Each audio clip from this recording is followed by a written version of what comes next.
In the headlines, 5 abducted students of Federal University Gusau rescued in Zamfara State. Kano police arrest woman who stabbed 8-year-old girl over advice given to her husband to take a second wife. Atiku Abubakar, PDP, to call 100 witnesses for presidential election petition. And on the foreign scene, at least 20 killed in raids on villages in Burkina Faso's north. Hello and welcome to Trust TV News Update. I am Sumaya Abubakar.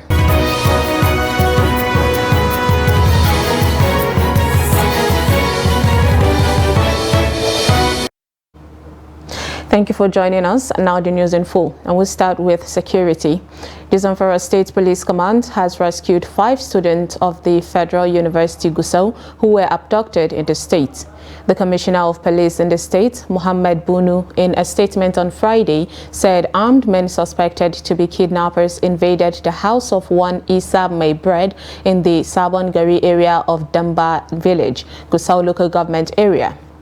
He said that Bunu, through the police public relations officer, ASP Yazid Abubakar, disclosed that the assailants collected 200,000 from the occupant of the home and proceeded to the students' apartments of the area and allegedly abducted 2 male students and 3 female students to an unknown destination.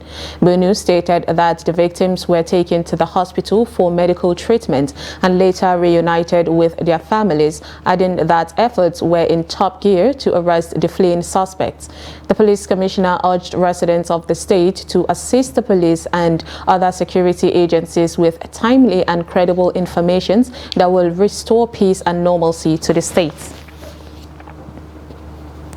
Troops of Joint Task Force Northwest Operation Hadarindaji in its clearance operations have neutralized several armed bandits in the Shinkafi local government area of Zamfara State. The troops on Wednesday and Thursday conducted intense operations and cleared all bandits' camps in Dambokolo, Malam Ila, Malam Saleh, Kagara, Gangara, Fakai and Manawa villages, all under the Shinkafi Council.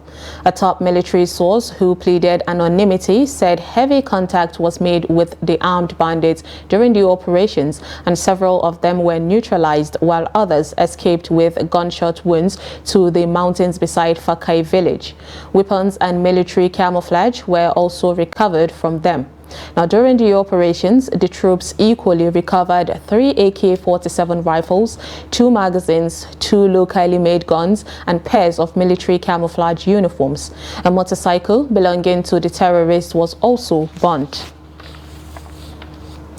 Meanwhile, police in Kano have arrested a 35-year-old housewife who attempted to murder an 8-year-old child, a daughter of her husband's best friend.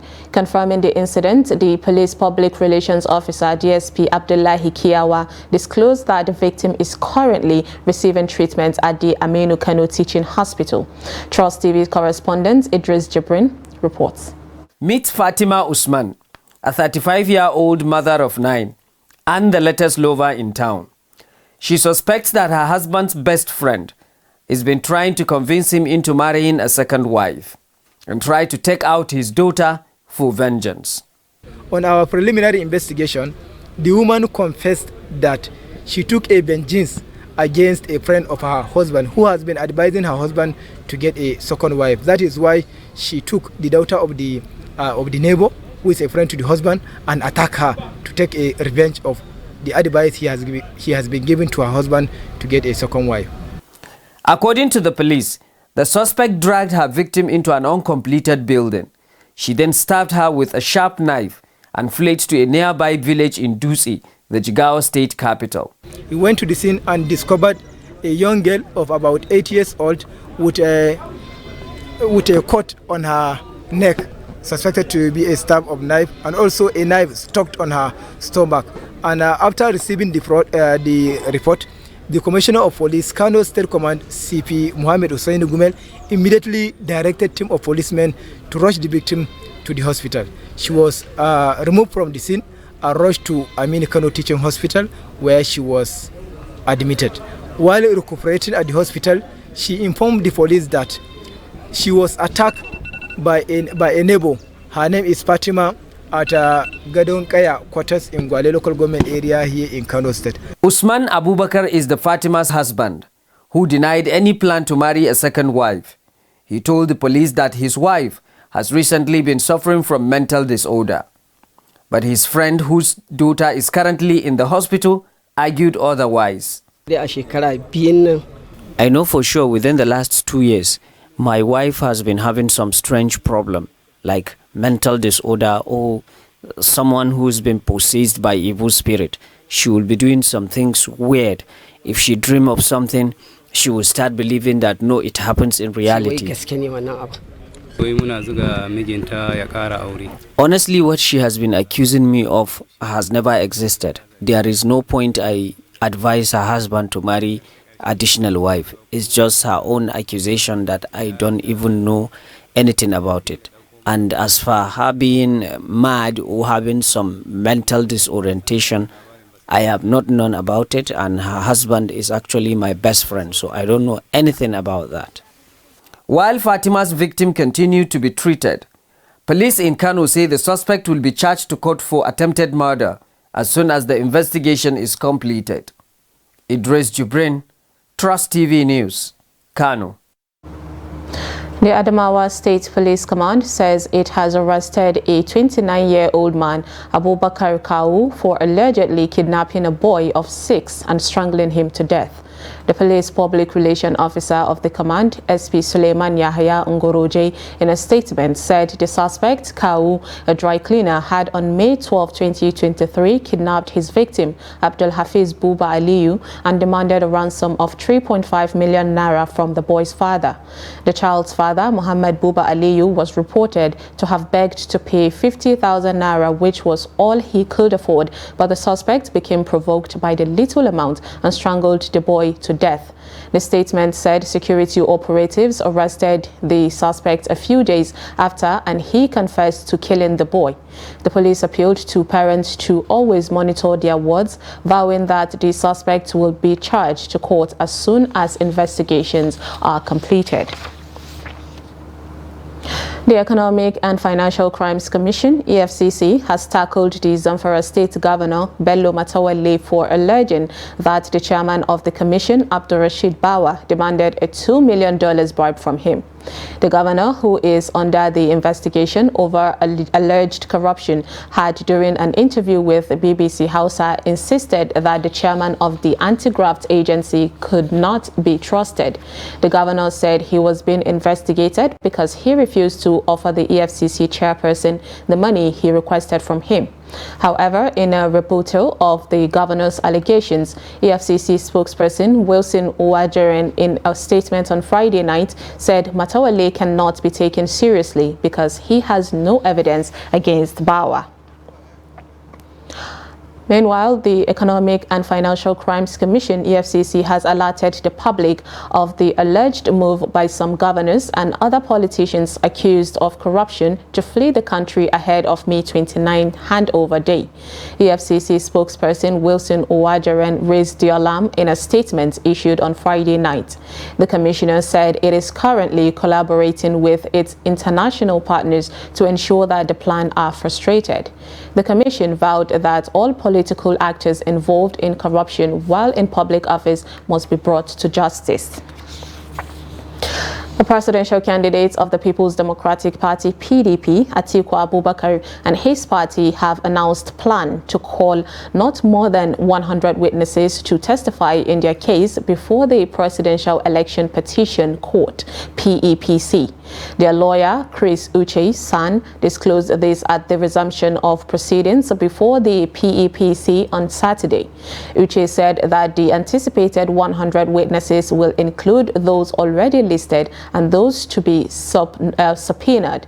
And lawyer to the Independent National Electoral Commission, INEC, said his clients plans to call 2 witnesses, with the president-elect Bola Tinubu expected to call 39 in addition to those to be subpoenaed, while while the All Progressive Congress, APC, plans 25 witnesses, and in addition to those to be subpoenaed. Now, the schedule of documents to be filed must be given to other parties before the hearing and calling of witnesses. Examination of experts and star witnesses was fixed for 20 minutes, while cross-examination by respondent was scheduled for 30 minutes. Re-examinations was fixed at 5 minutes. The women in Benue State have accused political parties of shortchanging them in the 2023 general elections following the near 0% of women that recorded electoral victories. To make up for that, they are asking the governor-elect to give women more opportunities in the appointive position when sworn in as governor. The report. A cross-section of the women want the governor-elect to give them opportunities to serve since they lost out in the elections. He should put women as his priority. Why? Because if we go about the ratio of percentage of women to men in Benue State that voted him into office, I think he's supposed to consider us and give us some slots to work with him. Because they say where there is no women, I think the success is limited. But once you have women around, then I think progress will. And what we want him to do is we want progress work in Benue State. We want him to achieve, and that's what we want him to achieve. We want him to have us in mind and include women in areas that he knows that is key to us to work with him. When I mean work with him, work with him for success, so that Benue State will be a change place, a place that all of us will be proud of, and a place that will say, yes, our father, that father that all of us came out and voted on. Some of the women suggested areas where they expect the governor-elect to demonstrate his gender sensitivity. Benue State has celebrated the coming of Reverend Dr. Father Hyacinth Alia so much, and we the women are not out of it. I saw lately a uniform of some 20 women who have decided to make themselves useful in his administration, even though they've not come out properly to say that to him one-on-one. I am hopeful that with all the jubilation going about, most especially from that group, the women groups in the state, and even those in academics where I belong, we are hopeful that he will find the women worthy of some appointment. To other women, the elective rules are not enough, hence they are of the opinion that women can better contribute their quota through appointments. You know, sometimes they just give some women some appointments and we think that balances it out. No, I don't think it does. For me, women are not doing very well when it comes to elective positions. I'm hoping that changes as time goes on, but when we say as time goes on, that's this political season is almost rounding up, which means we're looking at another 4 years before women come up again. I think there's still much to be done. I think political parties need to seriously look into the issues of bringing women on board. I think as a society in Benue State, we still also need to encourage more women to come out and, you know, participate as candidates of various parties.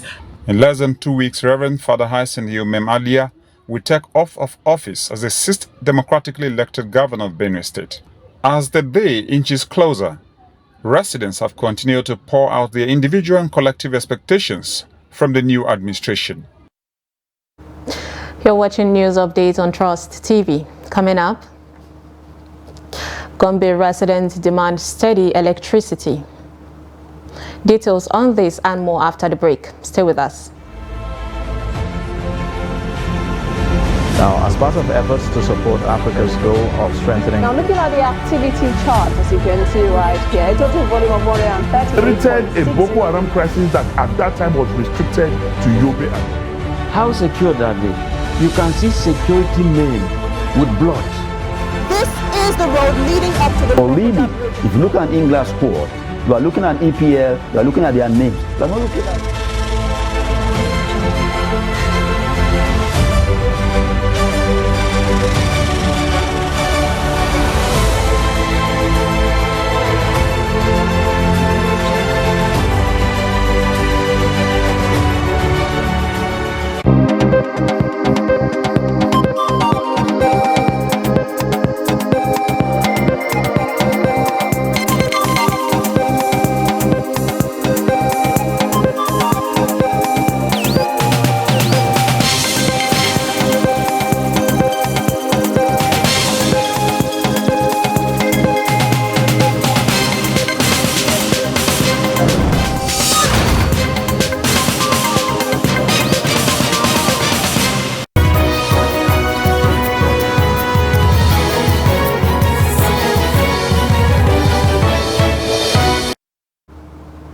Welcome back. If you're just joining us, this is News Update on Trust TV. And here is a recap of our top stories. We brought you 5 abducted students of Federal University Gusau rescued in Zamfara State. And Kano police arrest a woman who stabbed 8-year-old girl over advice given to her husband to take a second wife. Now moving on to more stories, some residents of the Federal Capital Territory have called on government and well-meaning Nigerians to cooperate with auctioneers to enable them achieve certain objectives. Now Kabir Lawal in this report finds out how residents at all levels can be educated and have access to auctioneers. The report. The National Association of Auctioneers President Musa Kura Abubakar expressed readiness to collaborate with other stakeholders to make the association worthwhile, adding that the association will work towards helping to build a strong and sustainable economy. The Nigerian Association of Auctioneers, with its widespread membership across all the geopolitical zones of the country, have continued to reach out and mobilize our teeming population to embrace peace. You have to pay PENCOM, you have to pay NSITF, you have to pay ITF, and this is what we pay every year. When you finish paying all those ones and you renew all those documents, you now approach the DPP. They will now give you clearance that you should participate in any auction that is taking place. Without that, no ministry or no any agency of the government will recognize you. They will not accept you even if you apply that. Unless all your documents are up to date. The Vice President of the association, Aloysius Nwokoro, said the group will always make it a duty to enlighten residents in remote areas on the association's activities. We do create what we call poster adverts, something like this, and we take them to the streets, place them all over. Those who are passing by, who don't have money to buy newspaper, reads them and also joins the auction. And that's why, in most cases, when we are doing auction, we come there, you see a large crowd, and you'll be asking, where did these people come from? Who invited them? It's because of the way we reach out to the public. A cross-section of people that spoke to Trust TV News said the association still needs to do more to make people have access to them at all times. Government should make auctioning more pronounced in Nigeria by making the platform more open, and as well as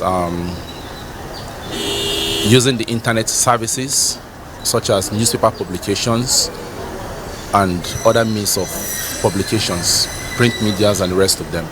The National Association of Auctioneers are not doing badly, at least in terms of promoting the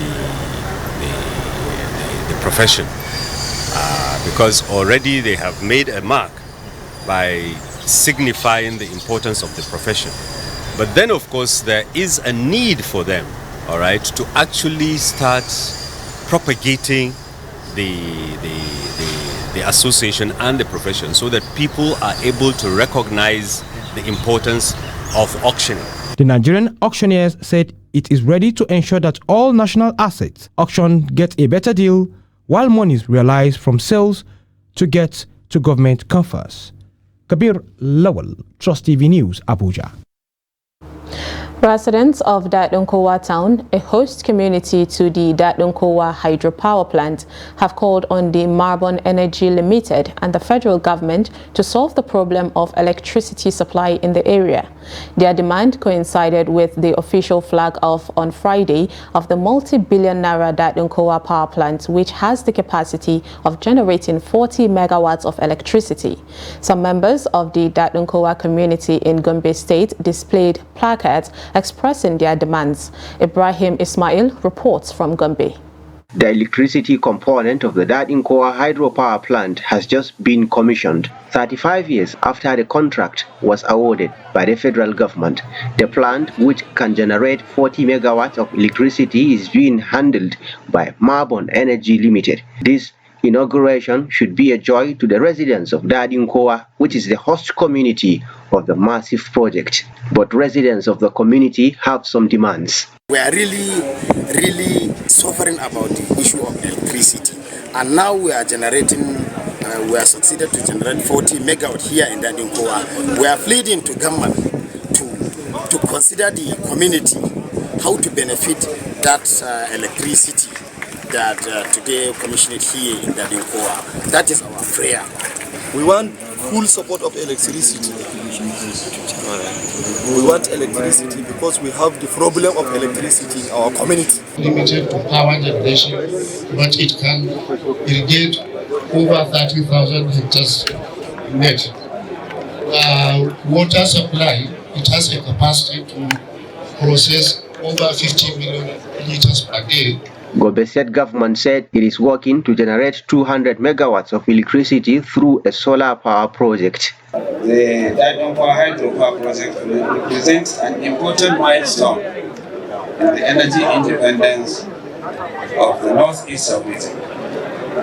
This and the Kashimula Hydropower projects are the only grid generating plants in the northeast of region, and therefore they are crucial to the grid and voltage stability in the sub-region.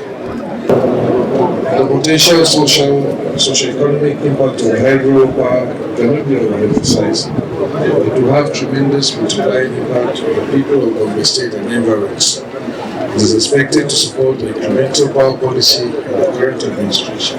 With the inauguration of the Dadinkoa hydropower plant, expectations are high from Gombe residents. The host community is hoping to be connected directly to the plant and is looking forward to an improvement of power supply. Ibrahim Ismail, Trust TV News, Gombe. In the business news, the Naira remained unchanged on Friday, exchanging at 463 Naira to the dollar at the investors and exporters window. The local currency did not change from its value on Thursday, while the open indicative rate closed at 463 Naira 25 kobo to the dollar on Friday. An exchange rate of 467 Naira to the dollar was the highest rate recorded within the day's trading before it settled at 463 Naira. The Naira sold for as low as 460 Naira to the dollars within the day's trading. A total of $91.81 million was traded at the official investors and exporters window. And now from the foreign scene, about 40 people have been killed in a wave of attack in Burkina Faso in areas where attacks are rife, sources said on Friday. In the most recent violence, about 20 people were killed in a series of raids on villages in Burkina Faso's troubled north, according to security sources and local residents. Armed men attacked 3 villages early on Thursday in the country's northern Vatenga province. Another resident said the assailants, who came on motorbikes, were chased by volunteers, the civilian auxiliaries of the army and soldiers. The attack was confirmed by the security source, who put the death toll at about 20, adding that search operations were underway to find the assailants. The attackers were hit by air support after taking refuge in the Barga forest, said another security source, adding that several of them died. Lastly, in sports news, Lobby Star will be looking to end their regular season campaign in style when they take on Wiki Tourists at the New Just Stadium on Sunday. The Pride of Makurdi have already sealed their place in the Nigeria Premier Football League Super 6 playoff. Mohammed Baba Ganaru's side occupy the second position on the Group B table, 3 points below holders River United. Lobby Stars have a chance of displacing Rivers United at the top of the table if they secure maximum points against Wiki Tourists. Wiki Tourists desperately need maximum points from the game to escape relegation. Now, the Bauchi club held Rivers United to a 1-1 draw in their last league game. With that, we've come to the end of Trust TV News Update. Do not forget to follow us across all our social media platforms. I am Sumaya Abubakar. Thanks for watching.